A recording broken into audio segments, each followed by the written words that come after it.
Please, lend me money for the hospital. Upon opening the door, there was the grandson, dragging his swollen and painful leg. He's only 6 years old. There should have been quite a distance from home to here. I was at a loss in this unusual situation. No, absolutely not. I won't lend you any money. My usually silent husband shouted angrily.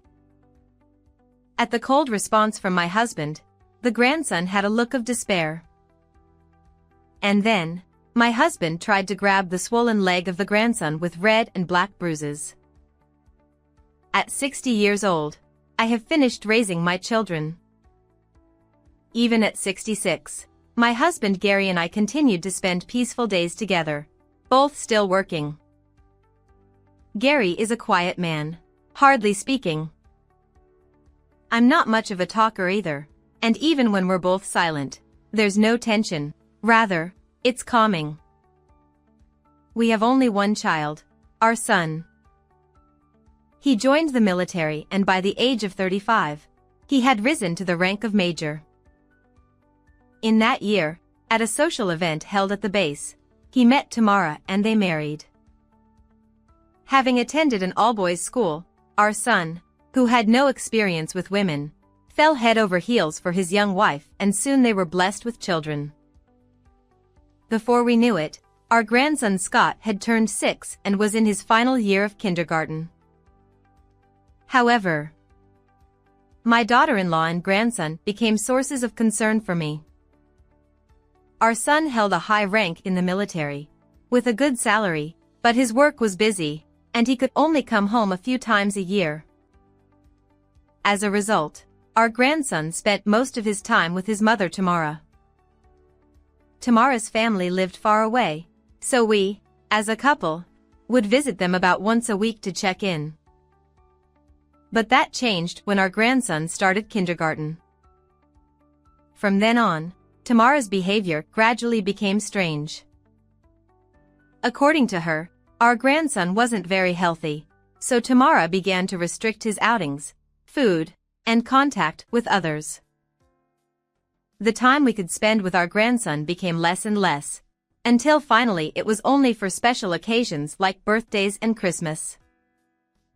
When we did see him, he always seemed to be injured or unwell. Scott, what happened to this injury? And why the eye patch? He bumped into a friend at kindergarten. As for the eye patch, he got a sty. Please don't touch it too much because it hurts. Our grandson is not very talkative. In fact, it seems like Tamara avoids me trying to talk to him.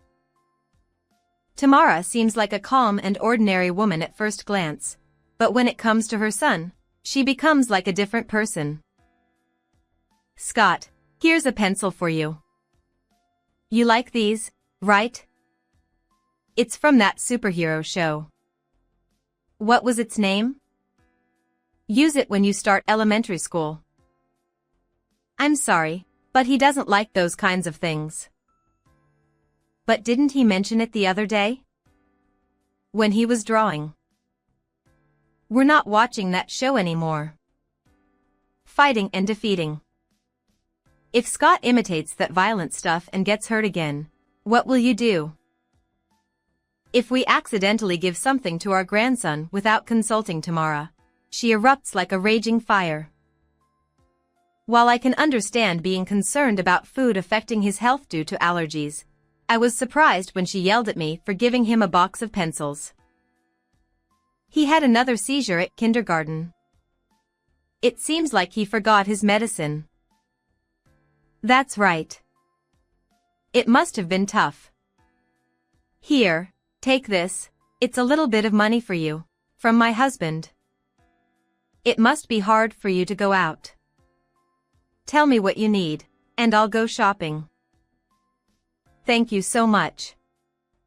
Lucky you, Scott. Say thank you to Grandpa and Grandma. On the contrary, when I provide financial assistance like this, or when I ask her before buying something, she expresses an overwhelming amount of gratitude. I felt a slight sense of fear at the sudden change in my daughter-in-law's behavior. Our son is hardly ever around because of work, so raising a needy child alone in an unfamiliar place must be tough. So, I can understand feeling nervous, but it seemed like she was going too far. We should be more involved with them.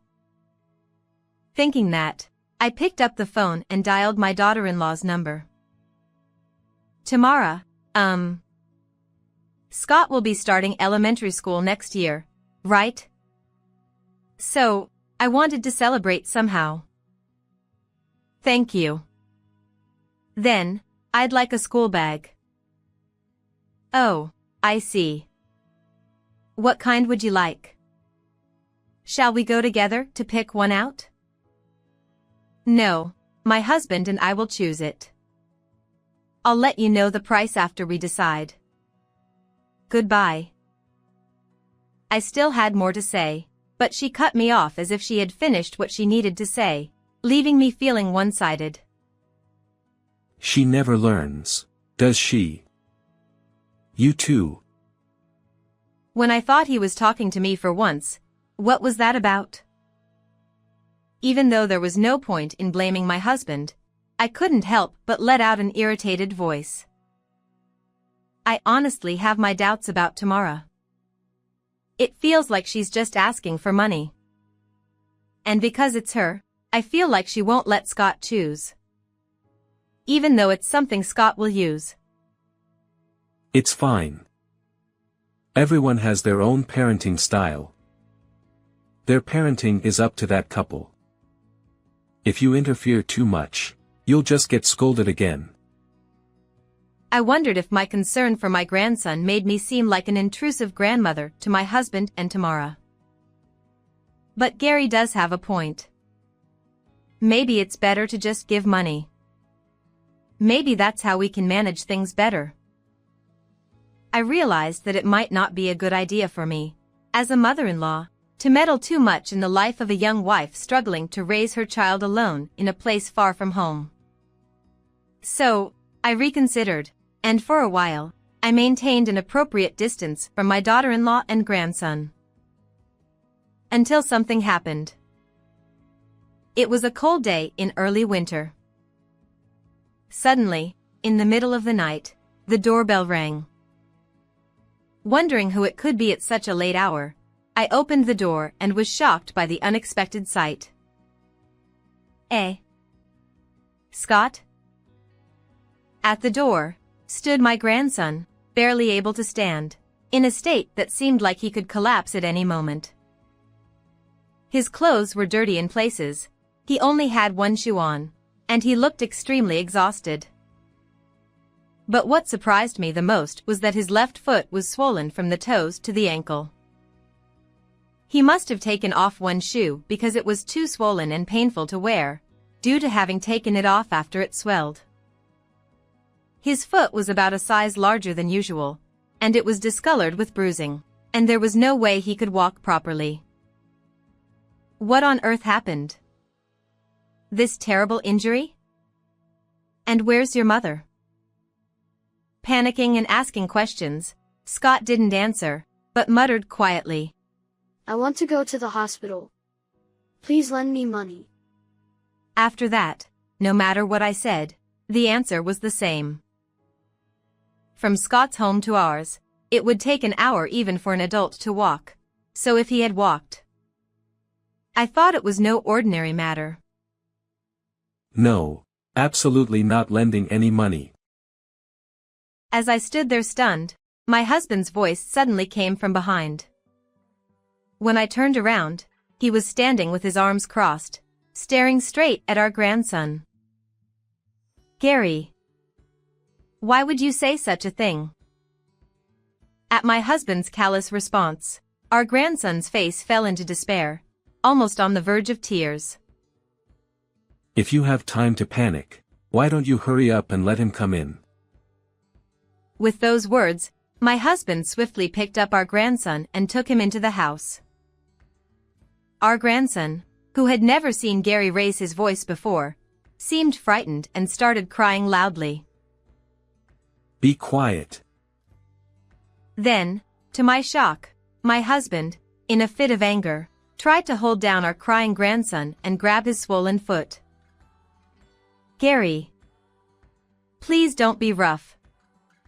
He's still a child. It's different from dealing with adults. Bring some ice water. And get some tape. After providing immediate first aid to our grandson, we rushed to the emergency room. As it turns out, my husband is a judo therapist, and we run our own chiropractic clinic. According to him, it was immediately apparent that our grandson had a fracture even without an examination. When we got x-rays at the hospital, sure enough, our grandson's foot was fractured.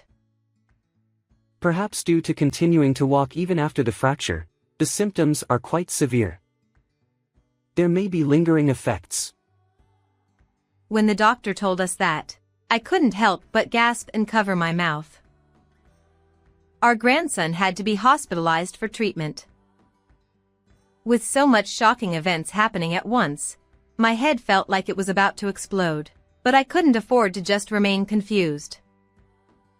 Waiting for Scott to calm down with the pain reliever taking effect, I tried to look as calm as possible while watching over him. Why did you come alone late at night? When did you get hurt? However, my grandson, who doesn't talk much to begin with, seemed too shocked to respond. Let's contact his mother for now. In my panic, I had completely forgotten the priority, and my husband's words snapped me back to reality. I completely forgot to contact Tamara. But when my husband reached for his phone, our usually silent grandson suddenly grabbed his hand, trying to stop him from contacting his mother. Don't tell Mom. With a voice louder than I had ever heard from him, Scott began to plead. Something seemed off about my grandson. Without a word, both my husband and I sensed it instantly. All right. Let's do as Scott says. So, can you talk to Grandma and Grandpa? With a gentle voice, finally, my grandson opened up. I had a fight with Mom. She got angry and pushed me down the stairs. Eh? Tamara did that. Then what happened? My foot started getting really red and painful, but Mom fell asleep, so I ran away. I wanted to go to the hospital alone, but I didn't have any money. I was so shocked that I couldn't even speak. At the same time, suspicion towards Tamara welled up within me. Moreover, as my grandson spoke, he hunched over and trembled slightly. This fear. I don't think he's lying. After discussing with my husband, we decided not to contact Tamara ourselves. If what my grandson said was true, we couldn't send him back to his mother. However, at that moment, I still felt a sense of guilt. Was it okay to blindly believe the words of a 6-year-old and separate him from his mother? Could Tamara, who cherished her child so much, really have caused this child harm? Various questions swirled in my mind as I spent a sleepless night feeling uneasy. Eventually, Tamara contacted us the next morning. She must have noticed that her child was missing. Tamara's voice over the phone sounded very frantic. He's not here. I simply relayed that message and ended the call. I tried to be careful with my words, but since I wasn't accustomed to lying, I might have seemed suspicious. As a precaution, I also asked the hospital staff not to allow anyone other than my husband and me to visit. I'm glad we prohibited visits. Was it really the right thing to do? I feel like I'm being cruel to Tamara. I expressed my dissatisfaction to my husband, but he didn't respond. I wish he would say something comforting at times like this. I thought that, But since he's always been quiet, I swallowed my words. While my grandson was hospitalized, my husband and I took turns staying with him. One day, a doctor told me there was something concerning and led me to a private room. It was a confirmation about whether my grandson had multiple asthma attacks and allergies, as I had heard from my daughter-in-law, but for some reason, the doctor asked for further tests. Upon learning the results of the tests, my feelings of guilt disappeared instantly. At the same time, my desire to protect my grandson turned into conviction. Then, the police came to our house. Tamara's son was missing, and she reported us as suspects. We agreed to accompany them voluntarily and explained the situation to the police. After answering their questions and providing explanations, they quickly let us go home. Then, Tamara kept contacting us incessantly, demanding her son back. For some reason, she seemed convinced that we were involved. Since we didn't want the police to storm our house before we were prepared, we ignored Tamara's calls for a few days and stayed elsewhere. During this time, we consulted with certain individuals and cooperated with gathering evidence. Once we were prepared, I called Tamara. If you're willing to admit what you've done and make amends, come to our house. So, it was you who took my son away. I'll never forgive you. After hanging up abruptly, she immediately came to our house. Where's Scott? Give me back my son. As soon as she arrived home, Tamara began shouting furiously. She seemed surprised for a moment when she saw her parents at our house, thinking it was just my husband and me. Why are my parents here? What's going on? When I told them about what you did to Scott, they came. Tamara, who never expected her parents to know, gritted her teeth. Her parents looked at her with cold eyes. Scott is safe. I can't return him to a mother who can't have a calm conversation. When I said this calmly, Tamara seemed to understand that getting angry here would be futile and calmed down a bit. Why is this happening? Haven't you figured it out yet? First, we explained the sequence of events when our grandson came home and confirmed if what Scott said was true. There's no way I would push Scott down the stairs. That kid lies all the time, you know. The daughter-in-law, who showed no remorse, crossed her arms and seemed irritated. He's the one at fault. He said he wanted cake at his friend's birthday party, despite having allergies to eggs and wheat. Is that the reason? Did you hurt him over something like that? No. He ran away from home on his own. I tried to stop him. He probably tripped somewhere out of guilt, got injured, and couldn't come back. As she said that, Tamara began to cry. He's so weak, I have to protect him. I just want to protect him, but why are you getting in the way? To an outsider, it might seem like we were belittling a devoted mother. He has allergies and illnesses. Yet I don't even know what he's eating or where. Do you know how hard it is? In the end, Tamara stared at me with teary eyes. But I couldn't be swayed by emotions. I silently presented the results of my grandson's tests to Tamara. Don't worry, he can eat anything and won't have any attacks. The test results showed that my grandson was perfectly healthy, with no chronic conditions or allergies. However, he was malnourished, had delayed physical development, and had unnatural bruises in multiple places on his body. According to the doctor, considering these results, it was possible that she was excessively interfering with the child, sometimes intentionally causing injuries and then treating them. When we were taken to the police station, we explained Tamara's usual over-interference with the child, my grandson's testimony, the circumstances that led to his hospitalization, and the diagnosis from the doctor. As a result, the police took this matter seriously and conducted further investigations. It's only a matter of time before your actions come to light. So, before it becomes a big issue, confess.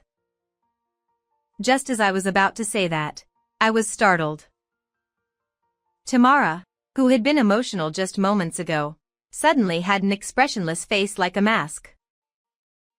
Do you believe what that quack doctor says more than me, who has raised Scott for 6 years? She said this in one breath, like a machine emitting sound, and it was somehow eerie. Yes. Perhaps this was the end result of unchecked validation seeking. Do you go to such lengths to make that child seem weak just so these people call you a good mother? I showed Tamara the screen of my phone. A few days ago, I visited the kindergarten my grandson attends to gather evidence.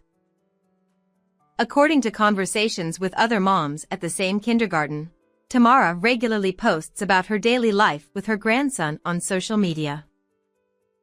When I saw the content, everything clicked. On social media, Tamara portrayed herself as the epitome of a devoted mother raising a weak child. She seemed to particularly solicit advice from parents of children with rare diseases or allergies. She also seemed to do video streaming and requested support from viewers, labeling it as assistance funds. I don't really understand social media. But using your child just to create buzz? That's not right, is it? With a sigh, I spoke, and the expression on her face, which had been like a mask, gradually changed to one of frustration. You wouldn't understand. Here, everyone looks at me. They all treat me kindly. Taking the phone from me, Tamara began to gaze at the screen with fascination. With practiced movements, she manipulated the screen and displayed several accounts in front of us. This person is a mother of 3 who also works. She's beautiful and capable. Don't you think she's amazing? And this person's husband works from home and they go on family trips every month. What are you talking about? All these people are shining. Why do I have nothing? Tamara wore a lonely expression again and murmured with vacant eyes. I wake up at the same time every day, do housework and take care of the children in the same room all day long. That's all I have. What's wrong with that? Isn't that admirable? Living like this is boring. I wanted to shake Tamara out of it if I could. But it seemed like there was no stopping her now. After a deep sigh, I looked into my daughter-in-law's eyes again. Using Scott just to amuse yourself? Only these people here praise me as an amazing mother. No one says anything when I raise my child normally in real life. Do you know how empty that feels? Even those she called amazing mothers on social media, do they really have glittering lives like on social media? I felt sad thinking that she couldn't see anything beyond that anymore, despite all mothers being equally admirable. What's so empty about it? You've just enjoyed being praised and even receiving money for it. My husband, who had been silent until now, muttered this, and everyone, including me, turned to look at him. I gave birth to him and raised him on my own. So, he's mine. I can do whatever I want with him, right? Tamara rolled her eyes and turned red in the face, shouting angrily at us, making the situation even more uncontrollable. I had told my husband earlier not to provoke her as we could see this coming. Without paying any attention to the enraged Tamara, Gary took out his cell phone and said, "Listen." From the phone set to speaker, we could hear our son's voice. In fact, we had already contacted our son in advance. Almost simultaneously with my husband ending the call, the front door opened, and our son, filled with anger, appeared.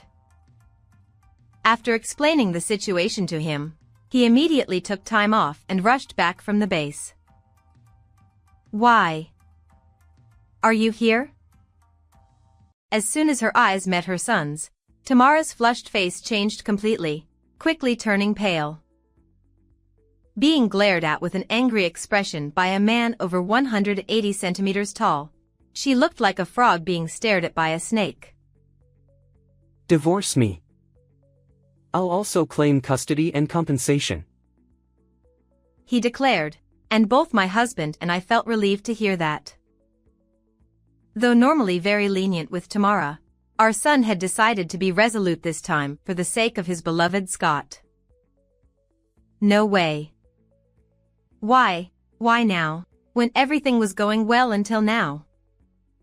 New. Perhaps realizing that she couldn't escape the worst outcome, Tamara started crying, flailing her arms and legs literally like a child. Seeing a grown adult wailing like that was truly unbearable. I didn't say it out loud, but feeling helpless, I gave a subtle nod to her parents. In response to my signal, her parents quickly called the police for us. Tamara has a history of becoming uncontrollable, crying and getting angry when things don't go well. We had heard this when we called them on the phone. That's why we had decided, all together, that if the situation became unmanageable here, we would report her without hesitation. Then, Tamara came to us, looking up with teary eyes. "I'm really sorry, everyone. Please forgive me here. This is no joke. Despite his broken bones, you were the one who slept without even searching. Your grandson may suffer from sequelae because he walked with difficulty." Tamara begged for forgiveness, trembling as if her life was over. However, her life was just beginning from here. She had begged her parents and even her son, but there was no one to save her. "Listen. Promise that you'll never go near Scott again." Refusing to nod, Tamara was held by arriving police officers. "Devil. Monster. Let me go." In the end, Tamara only shouted grievances against us, without a single word of apology or reflection towards the child. It's truly astonishing that you wouldn't even ask about Scott's injuries. You should keenly feel the weight of your own sins. As I said this to her back, she didn't even turn around, and Tamara was taken away in a police car. Afterward, Tamara was arrested for assaulting Scott, her son. According to what I heard from her parents, this wasn't the first time she had become a problem for the police. They seemed to have given up on Tamara after this incident, and now she has sold her parents' house and is living with her siblings. Rumors about Tamara spread quickly among the mom circles, and her carefully curated social media accounts were eventually deleted by the platform administrators. Even though everything disappeared so easily, why would someone cling to social media to the extent of losing family and trust? I don't understand. Our son successfully divorced Tamara and obtained custody. He's still busy as usual, so Scott stays with us while our son is away. Without any lingering after effects to worry about, Scott is growing up carefree in a life without unjust restrictions, and lately, he seems very interested in my husband's work, watching from the sidelines. Instead of hiding there, make sure you watch closely. Every time he says that, Scott happily runs to his grandfather to learn. How did you find this story? Please subscribe to the channel. Well then, see you in the next video.